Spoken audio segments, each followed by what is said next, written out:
जय श्री राधे राधे दोस्तों, आप सभी का आपके अपने YouTube चैनल अध्यात्म भक्ति में बहुत बहुत स्वागत है।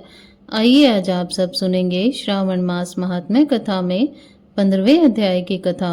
अब तक यदि आपने पिछले अध्यायों की कथा का श्रवण नहीं किया हो तो चैनल पर वीडियो अपलोड है, आप वहां से जाकर पिछले अध्यायों की कथा का श्रवण भी कर सकते हैं। इस अध्याय में सुपोदम षष्ठी व्रत तथा अर्क विवाह विधि के बारे में बतलाया गया है। तो आइए सुनते हैं श्रावण मास महात्म्य कथा में 15वें अध्याय की कथा। तो बोलिए प्रेम से भगवान भोलेनाथ की जय, माता पार्वती की जय, सर्व देवी देवताओं की जय। सनत कुमार बोले, हे देवेश, मैंने नागों का यह आश्चर्यजनक व्रत पंचमी व्रत सुन लिया। अब आप बताएं कि षष्ठी तिथि में कौन सा व्रत होता है और उसकी विधि क्या है। ईश्वर बोले, हे विपेंद्र, श्रावण मास के शुक्ल पक्ष में षष्ठी तिथि को महामृत्यु का नाश करने वाले सुपोदन नामक शुभ व्रत को करना चाहिए। शिवालय में अथवा घर में ही प्रयत्न पूर्वक शिव का पूजन करके सुपोदन का नैवेद्य उन्हें विधि पूर्वक अर्पण करना चाहिए। इस व्रत के साधन में आम्र का लवण मिलाकर शाक और अनेक पदार्थों के नैवेद्य अर्पित करें।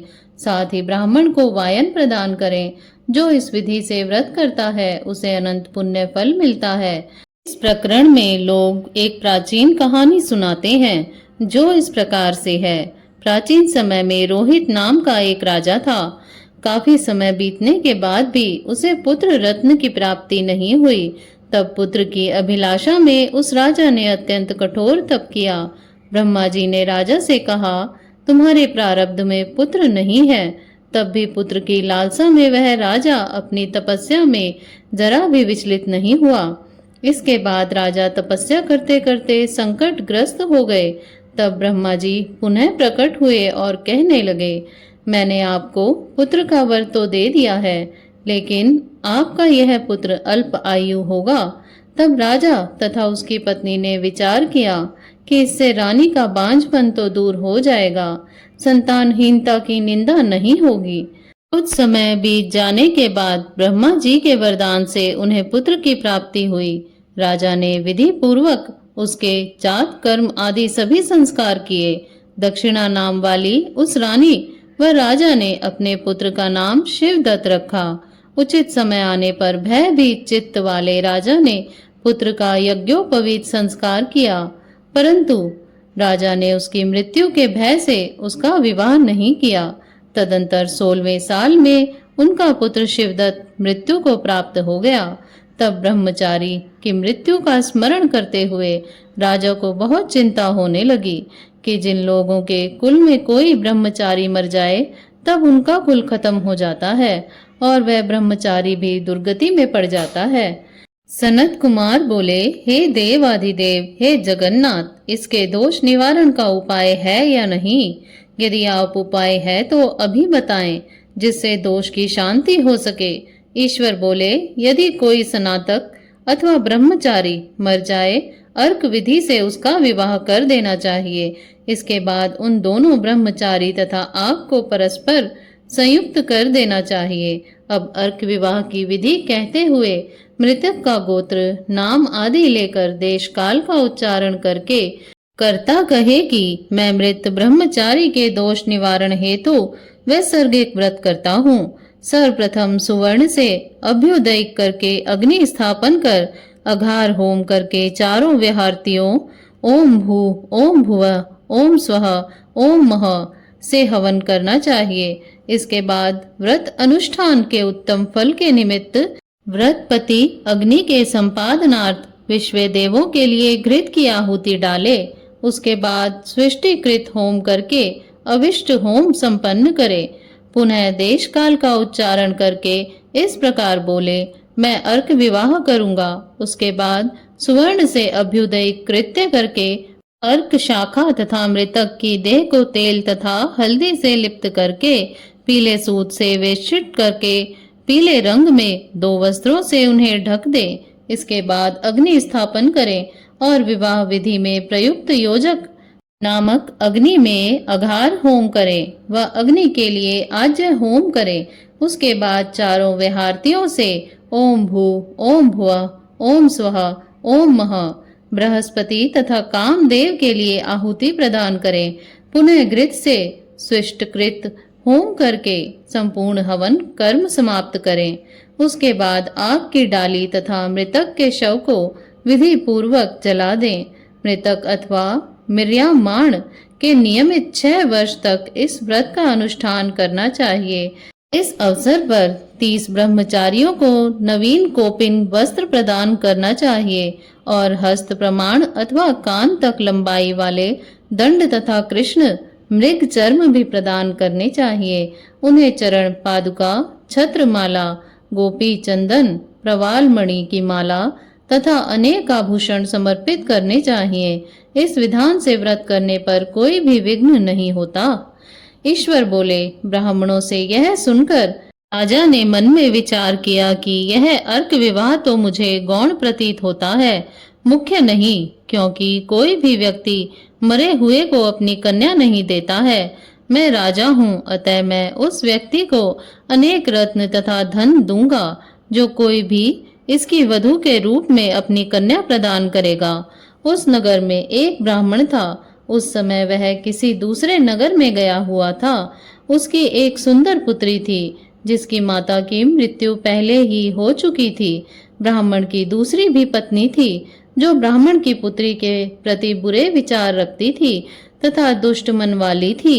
कन्या 10 वर्ष की थी तथा दीन थी और अपनी सौतेली माता के अधीन थी। अतः सौतेली माता ने द्वेष तथा अत्यधिक धन के लालच में 1 लाख मुद्रा लेकर उस कन्या को मृतक राजकुमार के लिए दे दिया। कन्या को लेकर राजा के लोग नदी के तट पर शमशान भूमि में राजकुमार के पास ले गए और शव के साथ उसका विवाह कर दिया।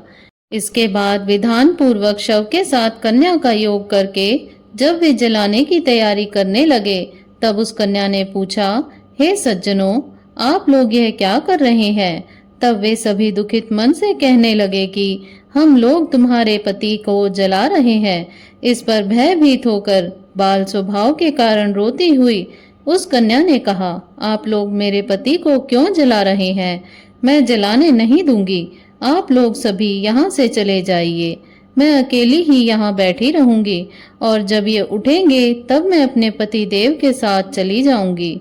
उसका हठ देखकर दया के कारण दीन चित्त वाले कुछ भाग्यवादी वृद्ध जन कहने लगे, अहो, होनहार भी क्या होता है, इसे कोई भी नहीं जान सकता।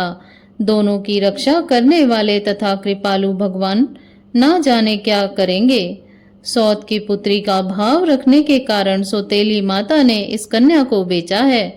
अतः संभव है कि भगवान इसके रक्षक हो जाएं। अतः हम लोग इस कन्या को व इस शव को नहीं जला सकते। इसलिए सभी को अच्छा लगे तो हम लोगों को यहाँ से चले जाना चाहिए। परस्पर ऐसा निश्चय करके वे सब अपने नगर को चले गए। बाल स्वभाव के कारण यह सब क्या है, इसे ना जानती हुई भय से व्याकुल वह कन्या एकमात्र शिव तथा पार्वती का स्मरण करती रही। उस कन्या के स्मरण करने से सब कुछ जानने वाले तथा दया से पूर्ण हृदय वाले शिव पार्वती शीघ्र ही वहां आ गए। नंदी पर विराजमान उन तेज निधान शिव पार्वती को देखकर उन देवों को ना जानती हुई भी उस कन्या ने पृथ्वी पर दंड की भांति पड़कर प्रणाम किया। तब उसे आश्वासन प्राप्त हुआ कि पति से तुम्हारे मिलने का समय अब आ गया है। तब कन्या ने कहा कि मेरे पति अब जीवित नहीं होंगे।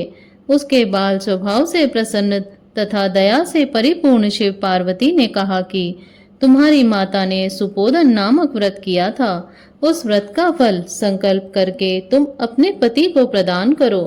तुम कहो कि मेरी माता के द्वारा जो सुपोदन नामक व्रत किया गया है उसके प्रभाव से मेरे पति जीवित हो जाएं। तब कन्या ने वैसा ही किया और उसके परिणाम स्वरूप शिवदत्त जीवित खड़ा हो गया। उस कन्या को व्रत का उपदेश देकर शिव तथा पार्वती अंतर ध्यान हो गए। तब शिवदत्त ने उस कन्या से पूछा, तुम कौन हो और मैं यहाँ कैसे आ गया हूँ? तब उस कन्या ने उसे सारा वृतांत सुनाया। और रात हो गई। प्रातः होने पर नदी के तट पर गए लोगों ने राजा को वापस आकर कहा कि हे राजन, आपका पुत्र वह पुत्र वधू नदी के तट पर स्थित है। विश्वस्त लोगों से यह बात सुनकर राजा बहुत खुश हुआ। यह हर्ष भेरी बजवाते हुए नदी के तट पर गया। वहां पर सभी लोग प्रसन्न होकर राजा की प्रशंसा करने लगे। वह बोले, हे राजन, मृत्यु के घर गया हुआ आपका पुत्र पुनः लौट आया है। इस पर राजा पुत्रवधू की प्रशंसा करने लगे और बोले कि लोग मेरी प्रशंसा क्यों कर रहे हैं? प्रशंसा के योग्य तो यह वधू है। मैं तो भाग्यहीन था, अधम हूँ। धन्य और सौभाग्यशालिनी तो यह पुत्रवधू है, क्योंकि इसी के पुण्य प्रभाव से मेरा पुत्र जीवित हुआ है।